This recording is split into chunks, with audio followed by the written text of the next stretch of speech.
Parish President's remarks and report. Mr. Jewell. Thank you, Chairwoman. Really quickly, I'll start with some road maintenance. Road maintenance is continuing throughout St. Charles Parish. We have 10 more local roads that are beginning to be improved this week with a fresh mill and overlay, not grind, by Barrier Construction. On Monday, September 25th, which is today, Maple Street and Faith Place and Booty are on the list, as well as Bluin Avenue and Fern Drive in Luling. On Tuesday, September 26th, and Wednesday, September 27th, they'll be on River Oaks Drive in Luling. On Thursday, September 28th, 3rd Street, 5th Street, and Ellington Avenue in Luling will be on the list. We actually just recently did milling as well, so that's going to be another street done in Old Luling. And then Friday, September 29th, Rose Street as well as General Taylor Drive in Hawnville will be on the list to be done. Going over to AMA, we have catch basins that are being formed up and poured this week. These are catch basins as a part of our St. Mark Drainage Improvement Project. This has been a project that has been a couple of years in the making. We've worked very closely with the community on this, and it's a significant upgrade as far as the pipes that were pulled out versus the pipes that are in there now. And we're still not done. There's a little bit of work left to do up by St. Mark's Church, but we're just waiting for some legal documentation from the church to be able to put the final phase of that project in place. And I know that's going to be a big improvement, not only for the church, but for our neighbors and residents who live up by the church who usually get a little bit of standing water during heavy rainstorms. Looking over at Barton Avenue, we've been having some intermittent lane closures on Barton. The end of last week and this week, while we're doing video inspections of the gravity sewer lines in preparation for slip lining. As you know, we did a pretty big project in Old Luling to do some slip lining and tackle I&I of the drainage system. All of these areas where we're looking are areas of interest that came out of our sewer master plan. So when we did the inspection of the lift stations, the monitoring of the lift stations during the the wastewater master plan, we noticed during rains that we got elevated levels at those lift stations. So again, these folks are doing the necessary inspections, and then we'll be doing the lining of those lines. Now, we're only going to be lining the areas where we see that I&I coming in from the smoke testing and other things that we're doing in place. So there may be some lane closures. We appreciate everybody's patience as we make improvements to the sewer system in that area, and hopefully you won't see those red lights blinking as much when we get those heavy rainstorms. I will say that while we haven't had a lot of rain this year, in the times where we did have pretty big downpours, our wastewater crews have noticed a significant improvement in the performance of those areas that used to get a lot of rainwater. So it has been working, the investment.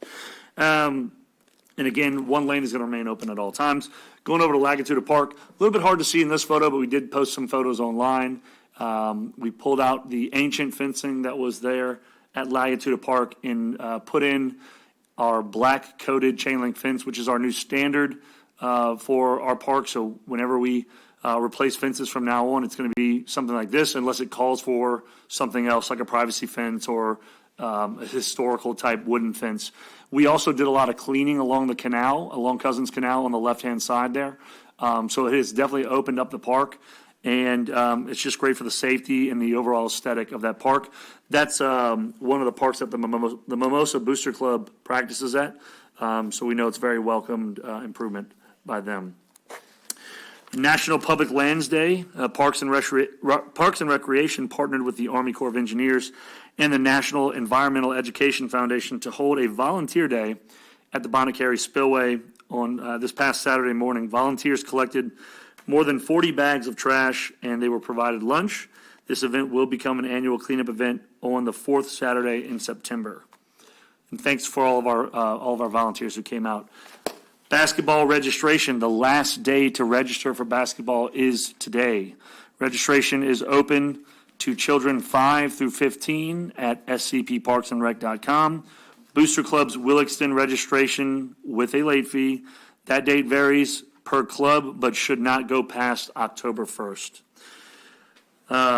Bob's from Skechers and Petco Love Grant are an award we just received last week. The St. Charles Parish Animal Shelter received this $10,000 grant for their tremendous work in placing over 200 cats into homes through a partnership with 5 Petco stores in the greater New Orleans area. So we want to extend a congratulations to our St. Charles Parish Animal Shelter for the hard work that they've done, as well as a thank you to Skechers and Petco for the partnership and making sure that we're able to place animals with new owners. The Community Development Block Grant Disaster Recovery Survey closes on Wednesday. The public survey for the parish's disaster recovery funding is closing. This is the last opportunity for residents, particularly those who are in low to moderate income, to provide their input on disaster recovery projects and priorities for this funding. The survey can be found under the Grants Department page on the parish website. If you have any questions, please reach out to me. Please reach out to Carla in our grants office. Another grant we are looking at that we've been awarded is our Housing Preservation Grant Program. The parish has been awarded another $103,750 from the USDA Housing Preservation Grant Program. This program provides funding for the parish to repair and rehabilitation of owner-occupied houses of very low and low-income individuals. Once the award agreement is in place, the Department of Community Services will post notices when they accept applications from residents. The SCP Employee Battle for the Paddle, our first ever inaugural Battle for the Paddle, was held on September 14th. We had 12 teams of employees who cooked 17 dishes to see who had the best gumbo, jambalaya, and pastalaya within the St. Charles Parish workforce. The winning teams were our IT department, who won both gumbo and pastalaya there on the left, and our Parks and Recreation team, who won the jambalaya. They will represent St. Charles Parish at the United Way Battle for the Paddle on October 5th. Congratulations to those teams, and we hope you will get a ticket to the Battle for the Paddle and join the United Way for that great event. Now to the King Cat Fishing Rodeo. This was the first King Cat Fishing Rodeo that was held in St. Charles Parish this past Friday and Saturday. The winning team had a combined weight of 314 pounds from their 6 largest fish. That was an average of over 51 pounds per fish. I'm going to tell you that these folks were from all over the country. I had the opportunity to welcome them to St. Charles Parish on Thursday of last week, and many of them have already been in the parish scouting to fish. A lot of them fished in the river. They said they have never seen anything like this. They want to make this their largest payout tournament in their entire series. And again, they go all over the country. They're leaving here and they're going to Montana, I believe, or Missouri, one of those this week. And not many catfish in Montana. I'm in Missouri. They're going to Missouri. They're going to New Mexico. But they've never seen anything like this. I talked to one team who fished for about 3 hours, and they caught over 1,100 pounds of catfish. And, you know, they said as many rods as they could put in the water, they had fish on those rods all at one time. And that's what happens when you have a lot of fish eating soybeans and corn all up and down the river. But we are home to the catfish capital of the universe, and so they're excited to come back. I think this year the payout was like $9,500. Next year they want it to be $30,000, and the year after that they want it to be $100,000. So they think that this is going to become their biggest tournament, and they are very excited. They're also very excited to hear about the work we're doing to build a boat launch into Zalman's, and they're looking forward to continuing this relationship, this partnership that they have, and they want to do a multi-year deal. So we are excited to have them. And let me see if I have any more notes. Okay, that's it. All right, 2023 Alligator Festival. This year's Alligator Festival at the West Bank Bridge Park was a huge success. All money raised goes back into the community through 10 scholarships for the Destrehan and Hollandville High School seniors. Thank you to our St. Charles Parish Rotarians who put this on every year. And thank you to our vendors, our musicians, and the community for their overwhelming support. And also thank you to all of the volunteers, the Interact clubs, the Boy Scouts, everybody who came out to help make sure that this event was successful. And this weekend's event were also a huge success. Thanks to our St. Charles Parish employees, our Public Works crew who put out barricades, cones, message boards, our Parks and Rec employees who helped prepare the West Bank Bridge Park before the event and get the West Bank Bridge Park put back together after the festival has left. We could not do it without them.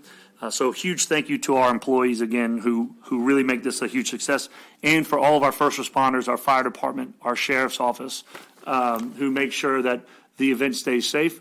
I didn't hear of any major issues, so that's great and welcome news. Lastly, I don't have a slide for this, but I wanted to make sure that you all know and that you know that we're looking at this. There's a lot of talk right now about this saltwater intrusion, this saltwater wedge in the Mississippi River. At this point in time, we're monitoring what is happening in other parishes, but we are not concerned at this point in time that there will be any saltwater intrusion into our St. Charles Parish waterworks systems. Should the saltwater wedge creep closer, we will be engaged with the Corps of Engineers as well as the state and start taking the necessary precautions to protect our residents and our infrastructure from this saltwater wedge. I do want to let you know that the EOC has already been engaged in conversations with our Waterworks Department just to be proactive. And while we are not within the map yet of the Corps of Engineers, we are also still participating in the Corps of Engineers phone calls and the GOSEP calls. We're going to look to see what is working, what is not working with parishes south of us, and we will make sure to take those lessons learned should we have to respond to any issues from saltwater intrusion. That concludes my report.